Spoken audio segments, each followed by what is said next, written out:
स्वागत है आपके अपने चैनल डिजिटल क्रिएटिविटी में। चलो दोस्तों, पार्ट 7 के बाद पार्ट 8 हम लोग आगे कंटिन्यू करते हैं। जैसा कि ये हमारा एक्सेल ओपन है। हमारा आज का टॉपिक, फर्स्ट टॉपिक हुआ रिप्लेसिंग डाटा। जैसा कि दोस्तों इस पॉइंट में हम लोग किसी टेक्स्ट को किसी दूसरे टेक्स्ट के साथ रिप्लेस करते हैं।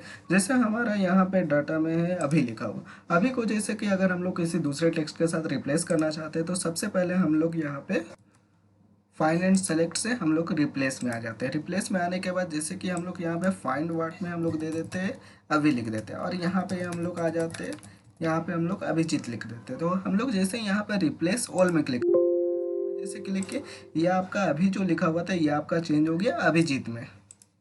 उसी तरह से कोई सा भी टेक्स्ट हम लोग रिप्लेस कर सकते हैं। नेक्स्ट दोस्तों हम लोग पॉइंट आ जाते हैं गो टू में। गो टू पॉइंट हो जाता है जैसे किसी सेल रेफरेंस में हम लोग को जाने के लिए जिसका यूज करते हैं। हम लोग को जैसे कि अगर B10 में क्लिक करना है, B10 आपका सेल जो कि नज़र आ रहा है, हम लोग यहाँ पे क्लिक कर सकते हैं। ये सेल आपका B10 कहला गया। अगर D20 में क्लिक करना है, D20 आपका D आपका इधर हो गया, ये 20, ये आपका सेल क्या हो गया, D20 हो गया। अगर D50 में क्लिक करना है तो D50 में आ जाते हैं। जैसे सेल को थोड़ा सा नीचे कर देते हैं तो ये आपका क्या हो गया, ये D50 सेल हो गया जो यहाँ पे दिखा रहा है। अगर हम लोग को 10,000 में जाना है तो हम लोग कितना नीचे करते आ जाएंगे तो काफ़ी टाइम लगेगा। तो इसको ईजी चाहने के लिए हम लोग यहाँ पे फाइंड एंड सेलेक्ट में चले जाते हैं और यहाँ पे गो टू में जाने के बाद जैसे B10,000 जैसे अगर हम लोग लिख देते ओके करेंगे तो डायरेक्टली वो हम लोग को लेकर के चला जाएगा B10,000 में। ठीक है। अगर सबसे ऊपर अगर हम लोग को जाना है तो फाइंड एंड सेलेक्ट में चले जाते हैं गो टू। अब यहाँ पर जैसे A1 ले लेते हैं तो A1 हम लोग को कहाँ लेकर के चला जाएगा, सबसे फर्स्ट सेल, मतलब किसी भी सेल रेफरेंस में हम लोग को डायरेक्टली जाना है तो उसका यूज हम लोग फाइंड एंड सेलेक्ट से गो टू का यूज करते हैं। नेक्स्ट दोस्तों हम लोग व्यू मेन्यू के कुछ पॉइंट देख लेते हैं। जैसे व्यू मेन्यू में क्लिक करते हैं। व्यू मेन्यू में क्लिक करने के बाद सबसे यहाँ पे जो पॉइंट है यहाँ पे फार्मूला बार। जैसे हम लोग फार्मूला बार में क्लिक करते हैं, फार्मूला बार बोलते कि इसको फार्मूला बार जैसे टोटल में ये जिसमें कि फार्मूला लिखा हुआ है, FX लिखा हुआ है, जिसमें नेम बॉक्स भी शो करे, इसको हम लोग फार्मूला बार कहते हैं। जैसे कि अगर फार्मूला बार में क्लिक कर दे रहे तो ये फार्मूला बार क्या हो गया, ऑफ हो गया, ये हाइड हो गया। जैसे वापस क्लिक करेंगे तो ये फार्मूला बार आपका ऑन दिखाएगा। नेक्स्ट है ग्रिड लाइन। ग्रिड लाइन में हो जा रहा है जितना भी लाइन्स अब आपका वर्टिकल हॉरिजॉन्टल लाइन दिखा रहा है जिससे कि बॉक्स एक क्रिएट हो रहा है। तो यहाँ पे हम लोग जैसे ग्रिड लाइन में जैसे क्लिक करते हैं तो ये आपका ग्रिड लाइन आपका हट गया, तो कि अभी पूरे तरह से आपका व्हाइट पेज एक दिखा रहा है। जैसे वापस ओपन करेंगे ये आपका ग्रिड लाइन आपका शो करेगा। नेक्स्ट है हेडिंग। हेडिंग किसको बोलते हैं, हेडिंग बोलते हैं ABCD जो लिखा हुआ है, इधर 1 2 3 करके नंबर्स लिखा हुआ है, उसको हम लोग हेडिंग बोलते हैं। हेडिंग में जैसे क्लिक करेंगे तो हेडिंग क्या हो जाएगा, ऑफ हो जाएगा। जैसे वापस अगर हम लोग को ओपन करना है तो हेडिंग में जैसे टिक लगा देंगे तो ये आपका ओपन हो जाएगा।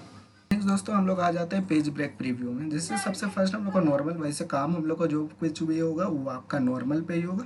नेक्स्ट है page break preview. Page break preview आपका इंडिकेट करता है कि आपका जो भी कुछ आप डाटा लिखते हैं वो प्रिंट में आपका कितना एरिया तक लिखाएगा। जैसे कि यहाँ पर ये आप देख रहे होंगे कि एक डॉटेड करके लाइन आए। जैसे कि अगर हम यहाँ पर 1 2 3 4 लिखते हैं तो यहाँ पर लाइन से जैसे पहले तक मेरा 2 तक है, लाइन के बाद हमारा जो आ रहा है 3 4 आ रहा है। अगर हम लोग यहाँ पे प्रिंट प्रीव्यू देखेंगे, फाइल से हम लोग प्रिंट में आ जाते हैं।